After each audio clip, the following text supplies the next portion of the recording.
I used to believe birthdays were the one day you couldn't be invisible. The one day you felt chosen, remembered. But one quiet night changed that for me completely. My name is Cassidy Walker, and what happened on my birthday didn't feel like a celebration. It felt like stepping into something I didn't understand yet, but somehow knew wasn't right. It started with a white envelope, and later a phone call about a Tesla I'd never seen. That was the moment everything shifted. It wasn't a loud birthday, no party, no music drifting through the house. Just a quiet dinner that ended earlier than usual, like everyone was tired or waiting for something. Tessa walked toward me from the hallway holding a white envelope. She gripped it tightly, almost too tightly, like it weighed more than paper should. Her smile came fast, practiced, but it didn't reach her eyes. There was something held back in them, something careful. "Dad sent this for you," she said calmly. The words were simple, ordinary. But the way she stood in front of me made me hesitate before even touching it. Her shoulders were slightly raised, like she was bracing for impact. Her jaw tightened for just a second before she relaxed it again. It was subtle, but I saw it. I took the envelope slowly. For a moment, I didn't open it. I looked at her instead. She couldn't quite meet my eyes now. She shifted her weight from one foot to the other, hands hovering near her sides, as if she didn't know what to do with them. When I finally opened it, I made sure to move carefully. No tearing, no sudden reactions, just a quiet lift of the flap. Inside were 2 crisp $50 bills, $100, nothing else. No note, no handwriting, no small message from Dad tucked into the corner. Just the money. I felt something drop inside me. Not anger, not disappointment exactly, just confusion. The number felt louder than it should have. It echoed in a way that didn't match the atmosphere in the room. I looked back at Tessa.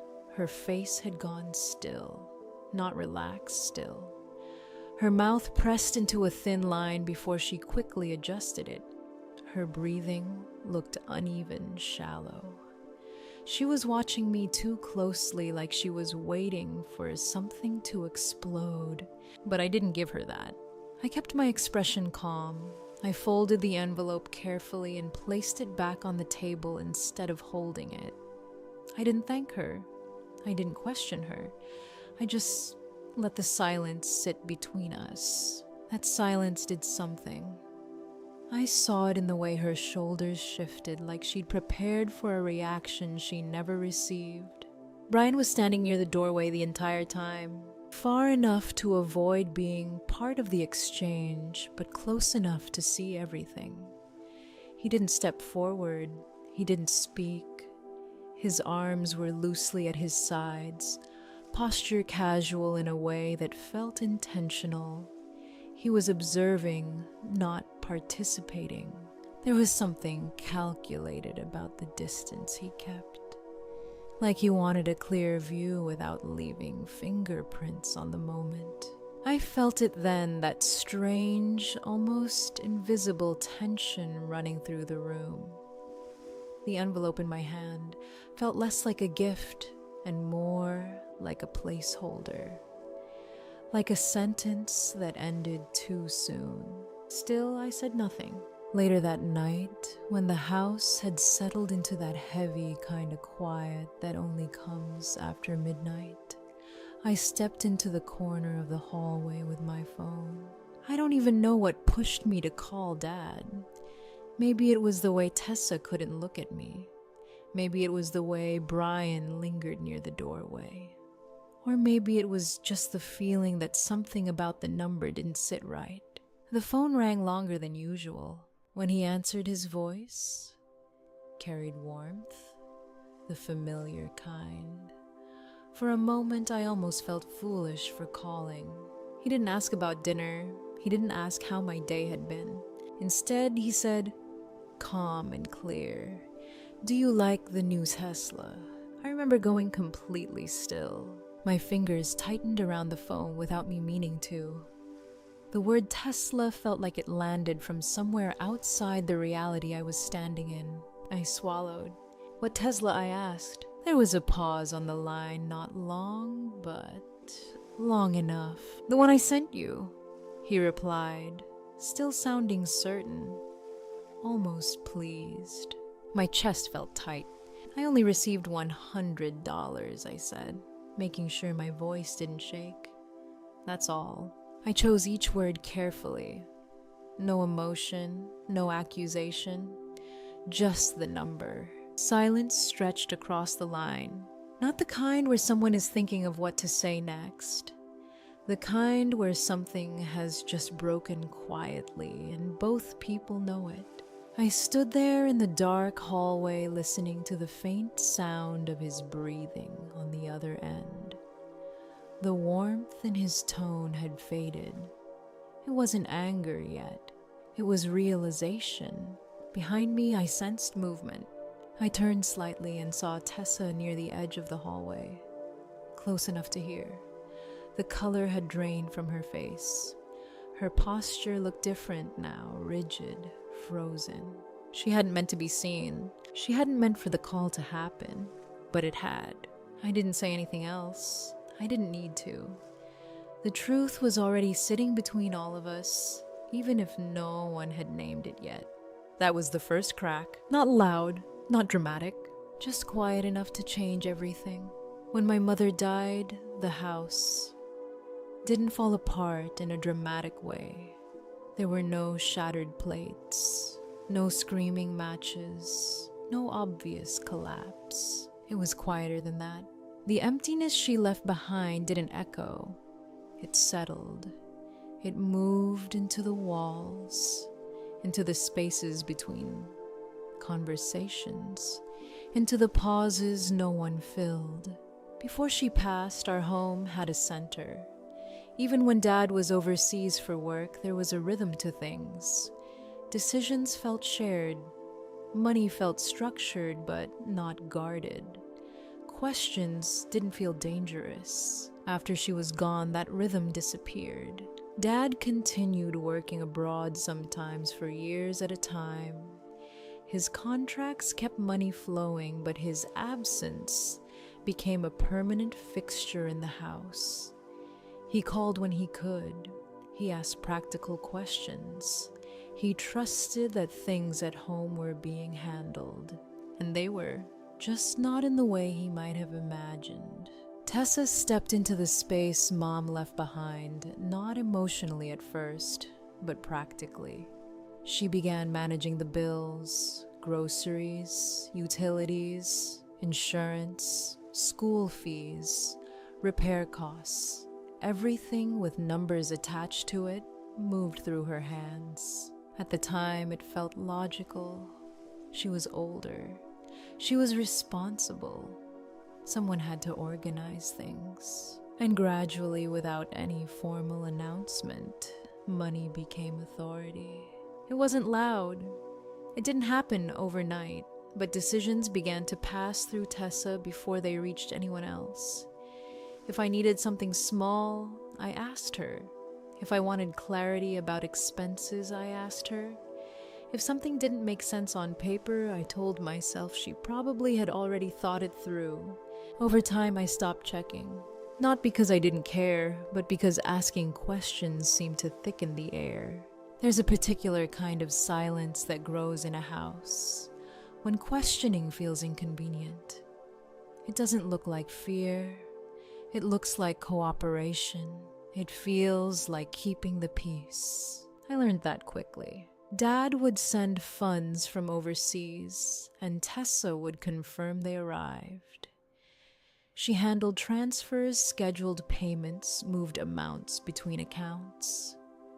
She spoke about budgets in calm, organized tones that made everything sound controlled. And maybe it was. But the control wasn't shared. It rested with whoever held the passwords. Brian's presence added another layer. When he first moved in, he behaved like a guest. Helpful, careful, grateful. He offered to fix small things around the house, adjust lighting, rearrange shelves, improve routines. His suggestions sounded harmless, practical. But suggestions slowly turned into opinions. Opinions turned into preferences. Preferences became expectations. He began commenting on spending casually at first. Maybe we should wait on that. That seems unnecessary. Let's prioritize something else. He never raised his voice. He didn't need to. He positioned himself near Tessa during financial conversations. He stood close when she reviewed paperwork. He asked about numbers like he was simply curious. Eventually, curiosity looked a lot like participation. And participation, when repeated often enough, becomes authority. No one officially gave Brian power inside the house. He absorbed it through proximity, through confidence, through repetition. I started noticing how often decisions were already made before I heard about them. Plans would shift, payments would move, adjustments would happen, and by the time I became aware, everything was already settled. I told myself this was normal, that I was overthinking, that households naturally evolve, but I also noticed how my voice grew smaller. I stopped asking why certain expenses were approved quickly while others were delayed. I stopped wondering why receipts weren't left out anymore. I stopped checking account summaries even when I had access. Because every time I asked something simple about timing, about cost, about reasoning, the answers came fast, too fast, smooth, polished, like lines practiced in advance. The house felt organized, functional, calm, but underneath that calm, something else was forming. Money wasn't just currency anymore, it was leverage. Whoever controlled it decided what mattered, what was necessary, what was indulgent, what was postponed. And I wasn't part of those decisions. The strangest part is that no one told me to stay quiet. I learned it on my own. I learned how to enter a room without interrupting, how to sense when conversations were closed to me, how to accept explanations without pushing further. Silence became efficient. It kept the peace. It avoided friction. But it also erased me slowly. Brian's influence showed up in small, almost invisible ways. He commented on routines, on privacy, on how long lights stayed on at night, on how often doors were locked, on how space was used. Nothing dramatic, nothing that could easily be challenged. Just a steady stream of adjustments that slowly reshaped the atmosphere. Tessa seemed more certain during this time, more guarded too. Her phone stayed closer to her. Financial documents weren't left unattended anymore.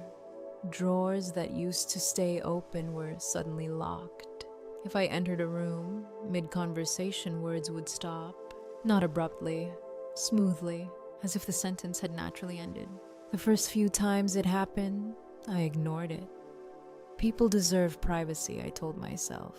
But patterns are hard to ignore once you start seeing them. Meals grew quieter. Not hostile, just thinner.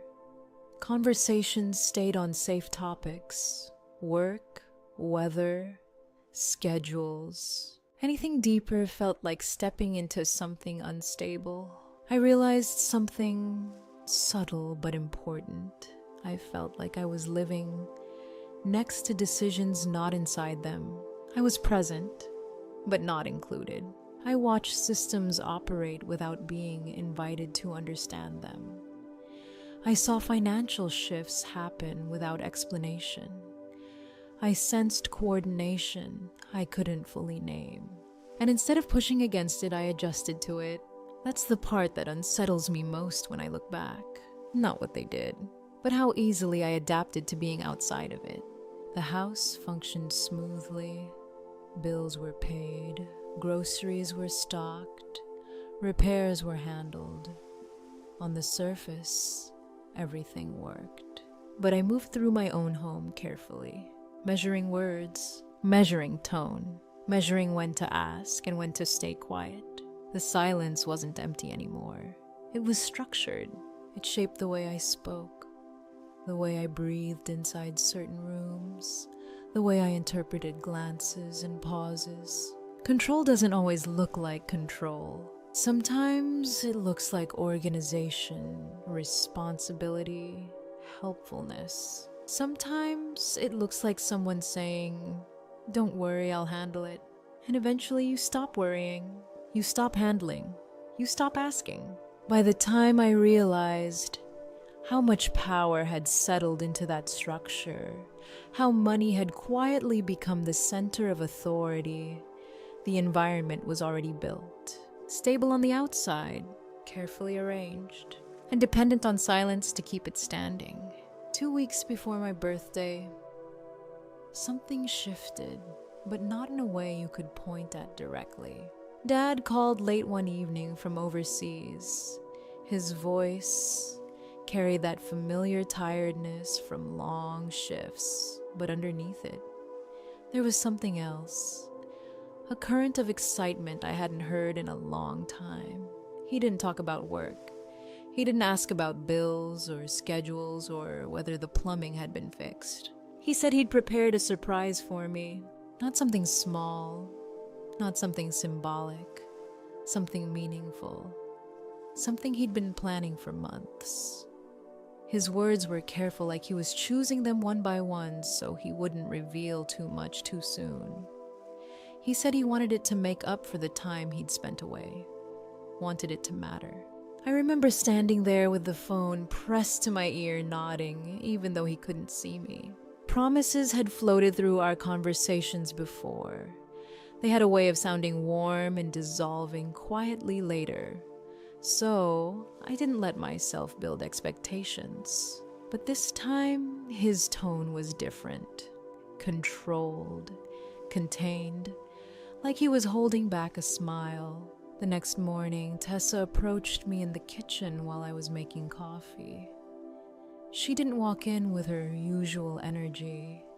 She moved closer than necessary, lowering her voice slightly. "Dad told me about the surprise," she said. "He wants me to handle part of it, so everything stays secret." She explained it smoothly. Expensive gifts sometimes required timing, transfers, coordination. It would be easier, she said, if she managed the logistics directly. That way, nothing would alert me too early.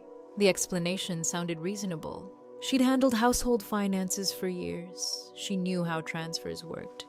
She knew the accounts. If Dad trusted her with it, why wouldn't I? So I nodded.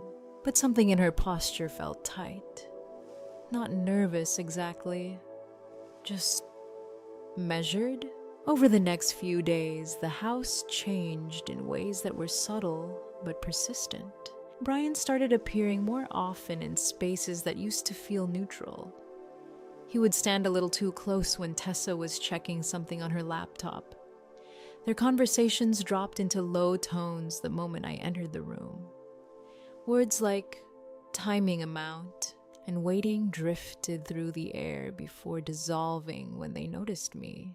At first, I told myself this was part of the surprise. Of course they'd whisper, of course they'd coordinate, but it didn't feel playful. It felt structured. Brian began waking up earlier than usual. I would hear the front door open briefly, then close again. Short drives, no explanation. When he returned, he avoided eye contact for a second longer than necessary, like he was recalibrating before speaking. He started taking calls outside, not in an obvious way, just casually stepping toward the driveway, lowering his voice once he thought he was out of range. The moment he noticed me near a window, his tone would shift, lighter, less serious. Tessa's phone changed too. She used to leave it on the kitchen counter while cooking, on the coffee table during dinner. Now, it never left her side. She carried it into every room, placed it face down on surfaces, took it with her even when she went to shower. At night, I noticed the outline of it under her pillow. The house began staying awake later than usual. Lights in rooms that were normally dark by midnight remained on. Doors that had always stayed open were closed more often. Drawers that used to slide easily now clicked shut with locks I didn't remember being installed. When I walked down the hallway unexpectedly, conversation stopped, not abruptly, but too neatly, as if someone had cut the sound at exactly the right moment. Meals became shorter. Utensils scraping against plates replaced real conversation. Brian would nod politely at something I said, but his attention seemed divided. Tessa would answer questions about groceries or schedules, but her responses felt rehearsed. I started asking small, harmless questions. Why are you up so early lately? Why was the bank notification sound going off so much? Why are the drawers locked now? The answers came fast. Oh, just errands. System updates. Organizing documents. The words lined up cleanly. Too cleanly. And I realized something strange. I was no longer asking out of curiosity. I was asking to test consistency. The more I paid attention, the more I noticed coordination. Documents would disappear from tables the moment I stepped away. Envelopes were tucked into folders and slid into locked drawers. Brian would stand slightly angled toward Tessa when they spoke, like they were shielding the conversation without appearing to. Everything looked normal from a distance. Tessa still asked about my work. Brian still commented casually about the weather. The house functioned. Groceries were stocked. Bills were paid. But beneath that thin layer of normalcy, there was movement. Deliberate movement. I began to feel like a visitor in my own home. Allowed to walk through rooms, but not allowed to understand what was happening inside them. It wasn't fear that settled in me. It was awareness, the kind that grows quietly and refuses to leave. One afternoon, I walked into the kitchen unexpectedly and saw a stack of envelopes on the counter. The top sheet was slightly bent, revealing numbers that didn't look like grocery totals or utility payments. They looked heavy, significant. Tessa rushed in seconds later, gathering them quickly, almost casually. Just paperwork, she said. I nodded, but something inside me shifted. It wasn't one large moment that changed how I felt. It was the pattern, the repetition, the synchronized behavior. Lights on late. Phones face down. Whispers dissolving mid-sentence. Drawers locked. Brian pacing outside with quiet calls. Tessa carrying tension in her shoulders, even when she smiled. And underneath all of it, Dad's voice, echoing in my memory. I've been planning this for months. Something meaningful. I didn't confront them. I didn't accuse. I didn't search drawers or demand access to accounts. Instead, I watched. I started paying attention to timing, to who entered which room and when, to how quickly screens were turned away, to how often Tessa avoided holding my gaze for more than a second. The house felt coordinated in a way that made me feel uncoordinated, like I was out of rhythm with something everyone else understood. By the end of the second week, I knew one thing clearly. Whatever was happening wasn't accidental. It was organized, and it was happening without me. I stopped asking questions after that, not because I was satisfied, but because every answer felt like a wall instead of a door. And somewhere beneath the quiet hum of daily life, beneath the polite smiles and tidy explanations, I felt the first steady pulse of something I couldn't name yet. Not anger, not fear, just the unmistakable sense that I was being carefully kept outside of something that was moving faster than I was allowed to see. It happened in a moment that didn't look dramatic at all. I walked into the kitchen one afternoon and saw a small stack of envelopes resting near the edge of the counter. They weren't addressed to me. They weren't arranged neatly. They looked like they'd been set down in a hurry. One of them had shifted just enough for the top page inside to peek out. Numbers. Not grocery totals, not utility bills. The amounts were too large, too deliberate. The kind of figures that carry weight even before you understand their context. I didn't pick them up immediately. I just stood there staring at the edges of paper like they might rearrange themselves into something harmless if I'd waited long enough. For years, I had believed the money in our home moved in clear lines. Dad sent it. Tessa organized it. Bills were paid. Life continued. I never needed to follow the paths closely because I trusted the structure. But standing there looking at those amounts, I felt something fragile crack quietly inside me. I didn't need to read every line. The presence alone was enough. These weren't routine expenses. They weren't predictable transfers. They felt heavy, intentional, layered. Before I could move closer, I heard footsteps. Tessa entered the kitchen, and for a split second, I saw her eyes land on the envelopes before they landed on me. She crossed the room quickly, but not so quickly it would look rushed. She gathered the stack with a calm hand, stacking the papers more tightly than necessary. "Just paperwork," she said lightly. Her voice was steady. Too steady. I nodded, and that was it. No confrontation, no accusation. But something fundamental shifted in that silence. For the first time, I questioned the system itself. Not a single transaction, not one suspicious movement. The entire structure. I began wondering where real control rested in this house. Who could see what? Who decided what moved and where it went? Who benefited from the direction money was taking? It wasn't anger that rose in me. It was clarity. I realized how easily I had stepped back from numbers over the years. How naturally I had allowed someone else to handle it. How silence had slowly turned into permission. That afternoon, I didn't demand answers. I didn't search drawers or ask to see statements. Instead, I began building something inside my own mind.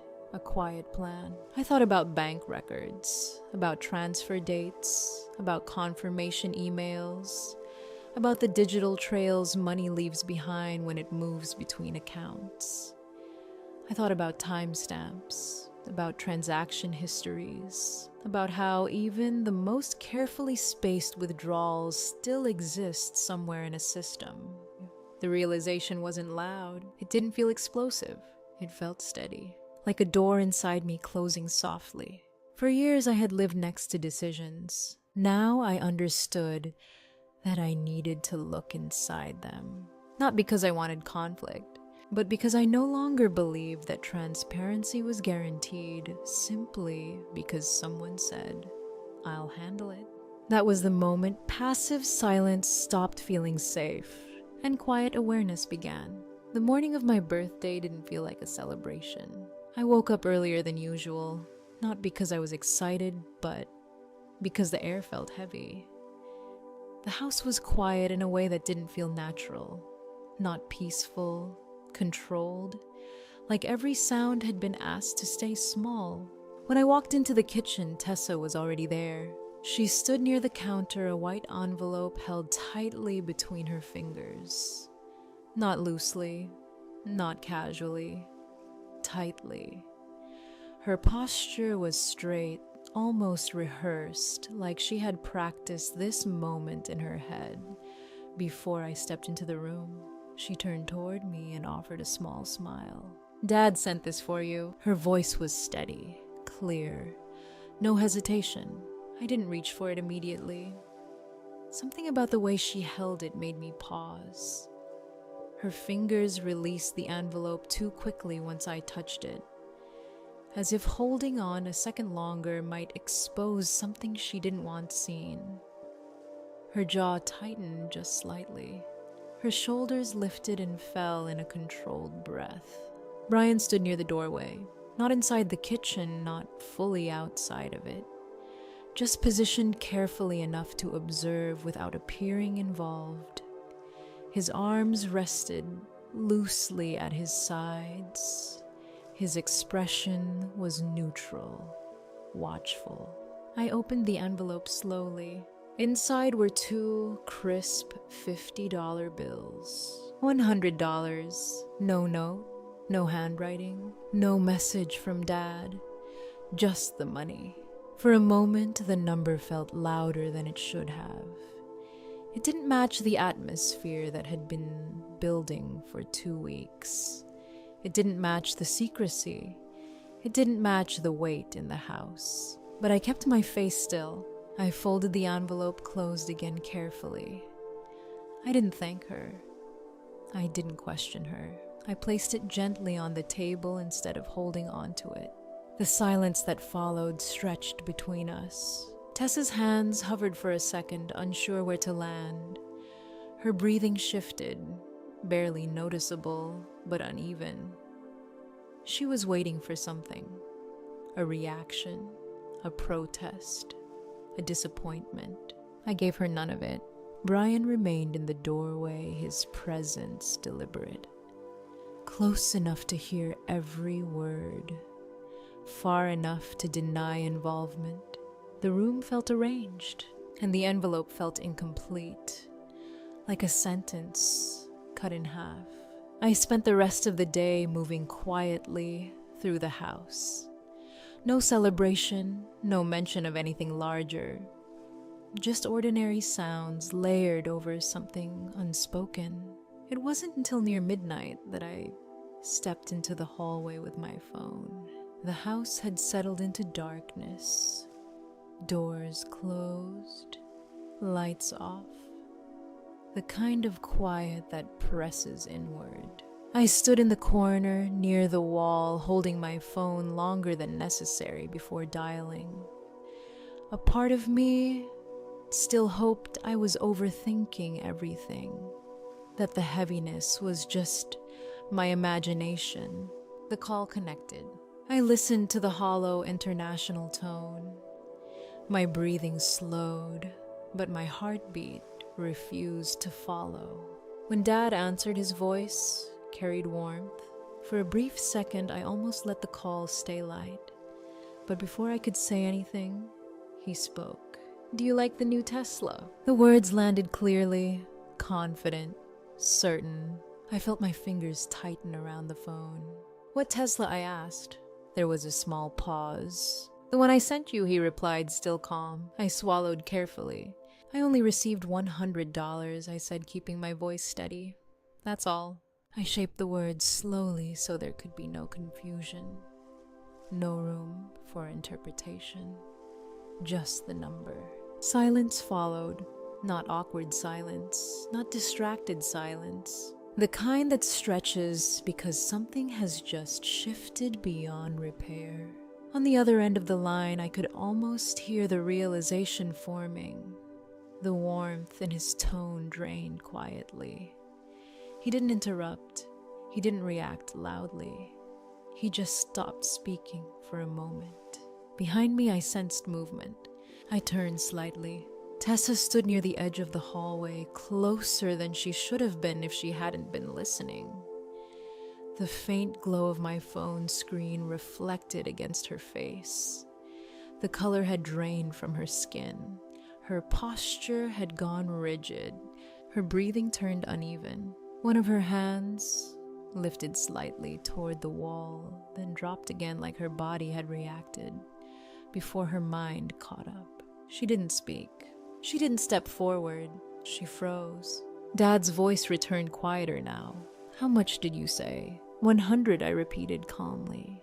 I didn't look away from her as I said it, and I watched something in her posture collapse just slightly. Not dramatic, not theatrical, but enough. I ended the call without raising my voice, without adding emotion. There was nothing left to clarify. I lowered my phone slowly and turned fully toward her. For a moment, we just stood there in the hallway, suspended in that stillness. No accusations, no shouting, just the undeniable awareness that the version of reality she had been holding together had cracked. That was the moment everything changed. Not loudly, but permanently. Dad returned 3 days later. There was no announcement. No raised voices. Just the sound of a suitcase rolling across the tile and the front door closing with deliberate care. That evening, he asked everyone to sit at the dining table, the same table where birthdays had been celebrated, where condolences had been received after Mom's funeral, where silence had become a routine guest. But tonight the table was cleared. In front of him sat 2 thick folders, neatly labeled, tabbed, precise. Cassidy noticed that first the organization, not anger, not disappointment, structure. Dad didn't look tired from travel. He looked focused. Tessa sat straight-backed, hands folded too tightly in her lap. Brian leaned slightly forward like someone prepared to present a case study. Cassidy took her usual seat, quiet, observant, her pulse steady but alert. Dad opened the first folder. Inside were printed transfer records, highlighted timestamps, bank confirmations, screenshots of transaction histories. He didn't raise his voice. "Tessa," he said evenly, sliding a page across the table. "Can you explain this?" The paper showed a series of incoming transfers from Dad's overseas account. Large sums, each labeled with memos he recognized: Cassidy Birthday Education Fund Savings Allocation. Beside them were outgoing transfers, fragmented, redirected, split. Tessa's throat tightened. "I handled the household accounts," she began carefully. "You were away. Things needed managing." "That wasn't the question," Dad replied. There was no heat in his tone, just precision. Brian cleared his throat. "If I may," he said, adjusting slightly in his chair. He didn't sound defensive. He sounded technical. "The funds weren't misused," Brian explained. "They were redistributed. Some went into short-term investments. Some covered operational expenses for the house. Some were allocated into joint holdings." He tapped lightly on one of the pages. "It's all traceable." Cassidy watched him closely. There was something chilling about the way he described it, like he was presenting a quarterly report, not explaining the quiet siphoning of trust. Dad turned another page. "And the vehicle?" he asked. A pause. Brian answered again. "A down payment was made using pooled assets. It made financial sense at the time," the Tesla dad said, softly. "Purchased within 48 hours of my transfer." Silence settled across the table. Tessa's composure cracked slightly at the edges. "We weren't hiding anything," she insisted. "We intended to balance it back." "Balance it back," Dad repeated. He closed the first folder and opened the second. Inside were copies of internal transfers between Tessa and Brian's personal accounts.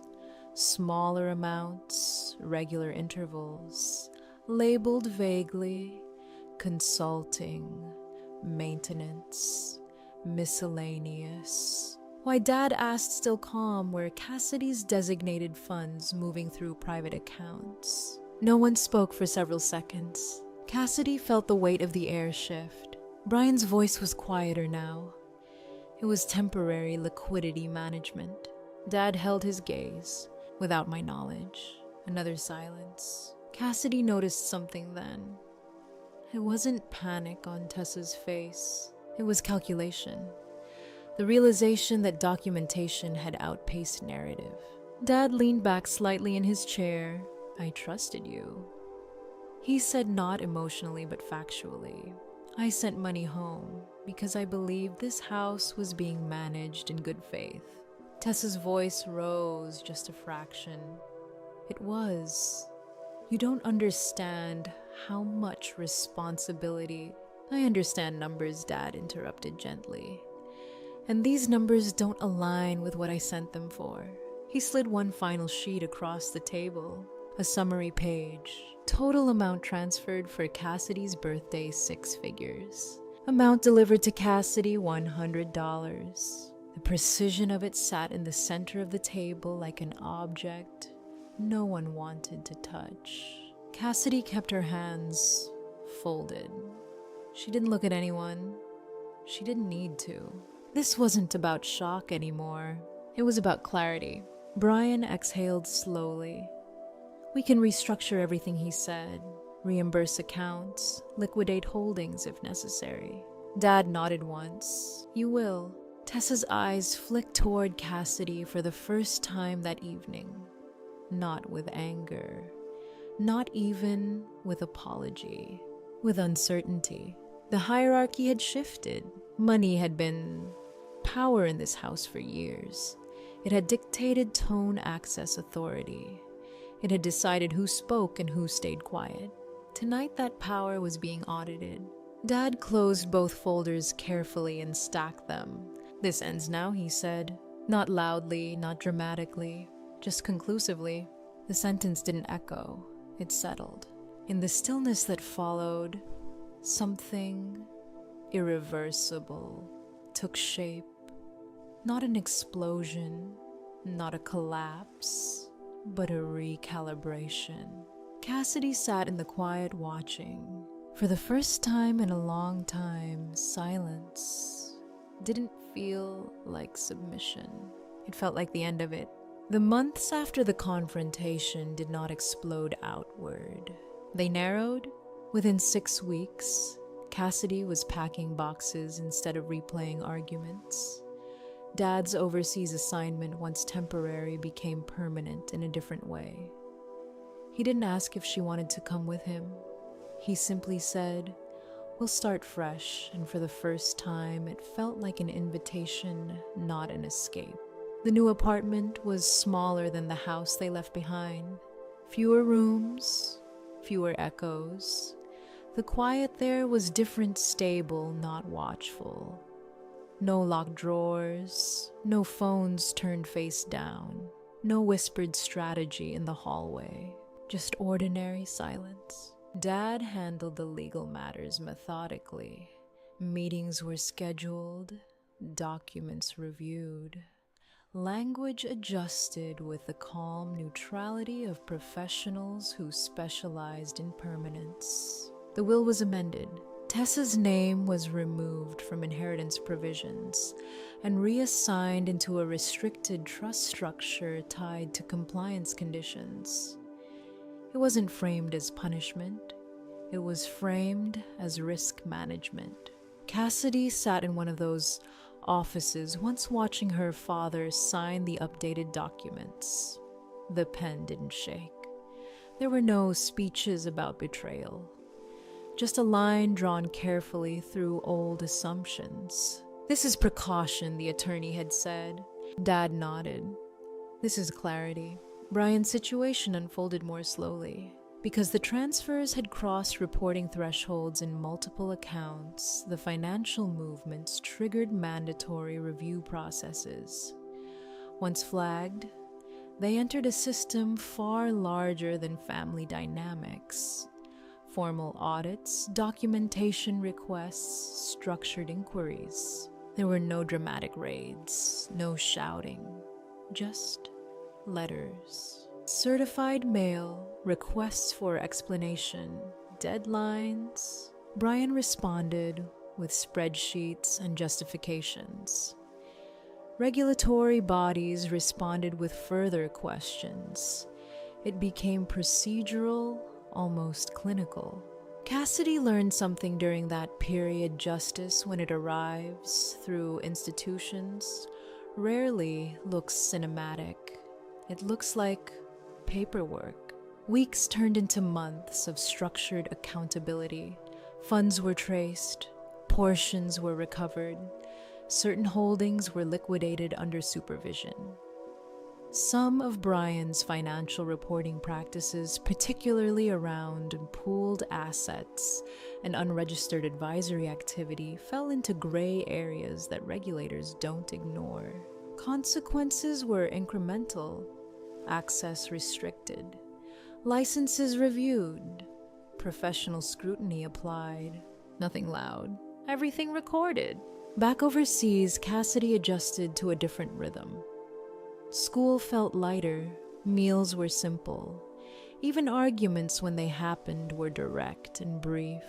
The house she had grown up in had taught her that silence kept peace. This new life taught her that silence can also protect denial. There were evenings when she would sit by the window and think about the moment at the dining table. Dad closing the folder saying, "This ends now." Not as a threat, as a boundary. She realized something uncomfortable. She had seen the shifts long before the birthday morning. The locked drawers, the whispered calls, the envelopes that didn't add up. And she had chosen not to look too closely because comfort is seductive, because confrontation risks instability, because silence feels safe until it doesn't. Moving overseas didn't erase what happened. It clarified it. Trust, she learned, isn't sustained by affection alone. It requires transparency, and transparency requires attention. Now, when something feels misaligned, she doesn't immediately quiet the thought. She examines it, not with paranoia, with awareness. There's a difference between being peaceful and being passive. She understands that now. Silence shaped her childhood. It taught her endurance, but awareness, that was a choice. And this time she chose it. Sometimes betrayal doesn't arrive as shouting. It arrives as silence. You learn to live inside. And the hardest lesson isn't catching it. It's choosing not to stay in patterns that slowly drain you. Trust deserves light, not management. Thank you for listening with patience instead of judgment. If this story felt familiar in any way, I'd love to hear your thoughts. And if you'd like to walk through more stories like this together, you're always welcome here.